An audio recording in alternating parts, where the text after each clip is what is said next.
तीन गो आवेला এইখানে আসবো ওইখানে ধাসবো তারপরে কি হলো আর আমি তোমাকে ভালোবাসো করবে। উড়ি বাবা কি বলছি রে দাদা, গন্ডগোল হবে রে। बस हाँ कि सूते न दिल सपना में अरे हमके जगा देलू कि तोहर दिल हा की चार्ज कतहीं लगा लेलू। खेसारी म्यूजिक वर्ल्ड जो मेरा चैनल है उसी पे मैंने रिलीज किया था इस गाने को। लेकिन आई कि सभी कदर से हुए हैं फरारी, अब छपड़ा लौट के न जाएंगे। ठीक है ठीक है राधे राधे पक्का पगले ताली बजाओ। 1 2 3 4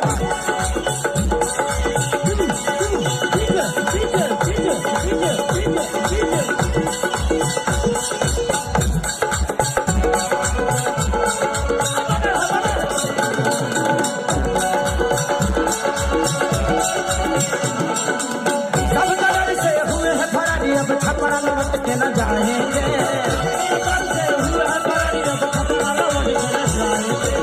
सब कदर से हुए हैं फरारी, अब छपड़ा लौट के न जाएंगे। नून रोटी खाएंगे जिंदगी संग ही बिताएंगे।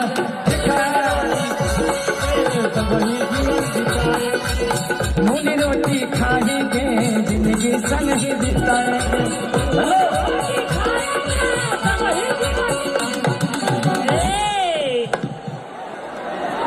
तार तबीयत ठीक नहीं खेता।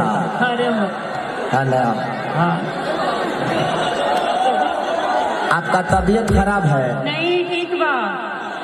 ठीक है भोजपुरी घिंचतिया। कोई महिला प्रॉब्लम तो नहीं ना है? प्रॉब्लम होगा तो कोई दिक्कत नहीं, आप बैठ जाइएगा, थोड़ा एक्टिव रहिए। क्या नाम है आपका? मेरा नाम सोनम राज। सोनम गुप्ता। सोनम बंगाल से हैं आप? हाँ पटना से हैं।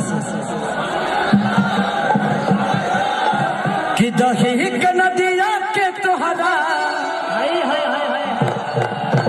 बिलारी रखबारी भइली राजा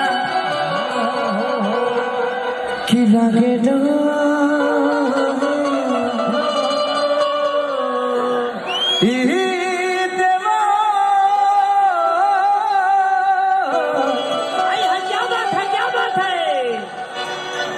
तने को बढ़ाई बाप।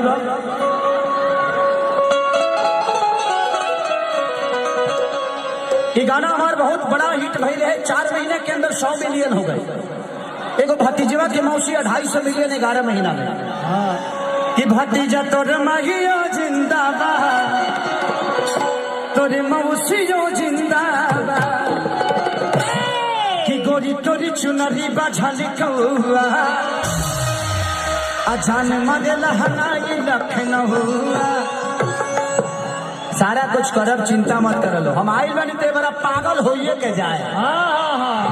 आज खोखंदा, आज एक मेंटल पेशेंट यहाँ से जाने वाला है। उड़ी बाबा रे की बोलची रे, यही खाने यही खाने यही खाने यही खाने वो होखबो वो आज एकदम माटी कबाड़ दे को मार ठीक है भाई। देखा हमारा बांग्ला बोले ना रे, हमारा मात्र 3 गो आवेला। এইখানে আসবো ওইখানে ধাসবো। তারপরে কি হলো আর আমি তোমাকে ভালোবাসো করবে। উড়ি বাবা কি বলছি রে দাদা, গন্ডগোল হবে রে।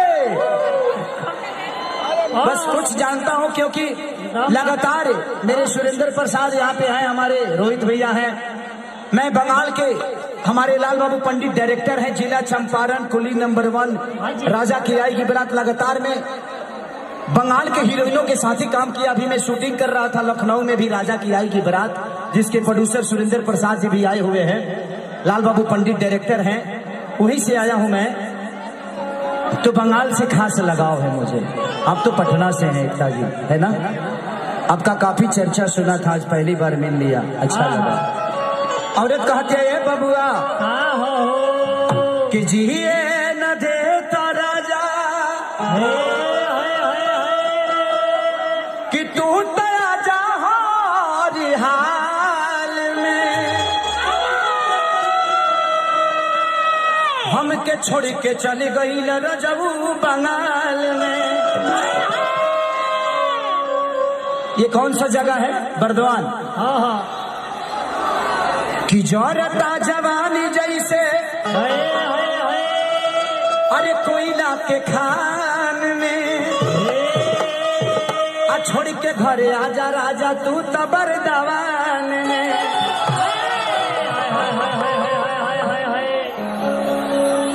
कि जो दिन ही आई बस हवे सैया जड़ी हो, कि लागता भोरौल सबर दवान वाली परी हो। कि दही के नदिया के तोहरा अरे बिलारी रखा बारी भैली राजा, म्याऊ म्याऊ कि अपनी तो जैसे तैसे थोड़ी ऐसे आवैसे कट जाएगी, आपका क्या होगा जाना बेजाली। और रतिया कह दिया 1 2 3 4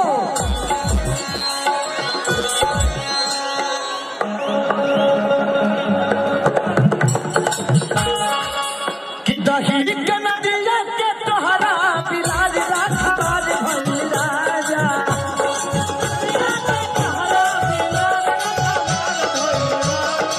दही के नदिया के तोहरा बिलाज राखबाज भइल राजा। दी बाबा आई लव यू। हतारी रही है होली के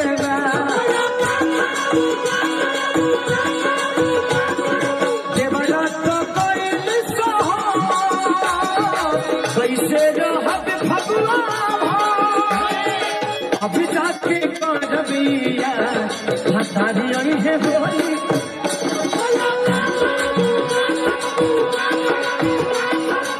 करा से ले हम सवर, हतारी रही है होली के